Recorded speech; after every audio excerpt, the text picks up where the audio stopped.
পানিহাটি ৩ নম্বর ওয়ার্ডে আচমকা ভেঙে পড়ে ১৫০ বছরের পুরনো বাড়ি। পানিহাটি পৌরসভা থেকে একাধিকবার চিঠি দেওয়া সত্ত্বেও কোনো রকম ভাবে মেরামতি হয়নি।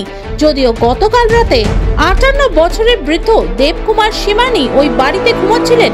ভেঙে পড়ে ওই বাড়ি। তাকে আশঙ্কাজনক অবস্থায় স্থানীয় পানিহাটি হাসপাতালে নিয়ে গেলে তাকে ডাক্তাররা মৃত বলে ঘোষণা করে। এই বাড়ি ভেঙে পড়ে এলাকায় যথেষ্ট আতঙ্ক ছড়িয়েছে। না, সত্যি দুঃখের বিষয়। আমি সঙ্গে সঙ্গে খবর পেয়ে সঙ্গে সঙ্গে চলে এসেছি। ১০০ বছরের ওপর বাড়ি, স্বাধীনতা আন্দোলনের আগের বাড়ি। অতএব এই বাড়িকে বারবার ধরে ওদের বলা হয়েছিল ভাঙার জন্য, এবং আমরা আজকেই নোটিশ করে দিচ্ছি সমস্ত বাড়িগুলো।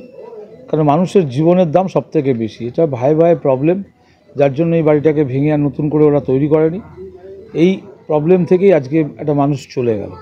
আর যাতে কোনো মানুষ যাতে না যায়, তাই আমি পাড়ার লোকদের সাথে কথা বলেছি, ক্লাব কমিটি বান্ধব পাঠাগারের সাথেও কথা বলেছি, যাতে পাড়া এবং ক্লাব কমিটি সবাই মিলে ইনভলভ হয়ে পৌরসভা সহযোগিতা করবে। এই যে সমস্ত বাড়িগুলো আছে যেগুলো ১০০ বছর উপরে, এই দেখছেন না বাদিকে আরেকটা বাড়ি রয়েছে, তাদের পৈতৃক সম্পত্তির বাড়ি, সব ভাই সামনে আরেকটা বাড়ি রয়েছে।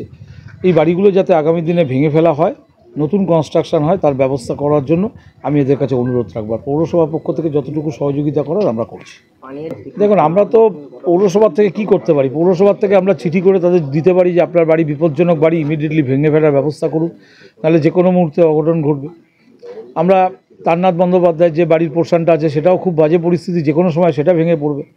৬ নম্বর ওয়ার্ডে একটা বাড়ি আছে, সেটারও খুব বাজে পরিস্থিতি, ভেঙে পড়ার পরিস্থিতি আছে। আমরা এই বাড়িগুলোকে আইডেন্টিফাই করে প্রত্যেককে পুলিশকে সঙ্গে নিয়ে তাদের কাছে যাব এবং চিঠি এবং সমস্ত রকম তাদের পৌরসভাতে সহযোগিতা করার আশ্বাস দেবো যে আপনারা এই বাড়িগুলোকে ভেঙে ফেলার ব্যবস্থা করুন। তাদের পৌরসভা যদি কোনো সহযোগিতা করতে হয় আমরা অবশ্যই করব। কোনো মানুষ যাতে আর মারা না যায়, কোনো মানুষের জীবন যাতে না যায়।